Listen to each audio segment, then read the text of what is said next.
后来继续要来看这个宜兰的龟山岛庆祝开放观光满20年。8月初1日动工，只要姓名内底有“龟”这字的民众，就会当免费来登岛。但是，就有人质疑咯，这个名会去号“龟”这字咧？乡亲若果真正有哦，做伙来看。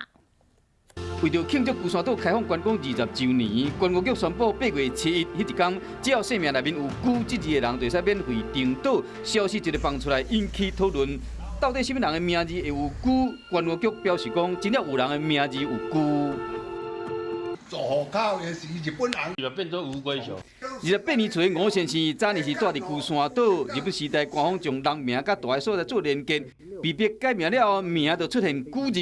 因为文化无共款，和人的感受嘛无共款，这个“龟”字毋但代表长岁寿，佫有充满勇气的意思。在底海的你掠鱼啊，拢是爱真勇敢，所以我感觉龟熊这个名字，这个名真好听。讲到龟山岛历史，1977年前岛上有人大，后来中华民国政府为了军事需要，将强制居民迁到台湾本岛，并且伫大溪里起仁德新村，或者伫龟山岛搬过来岛民住。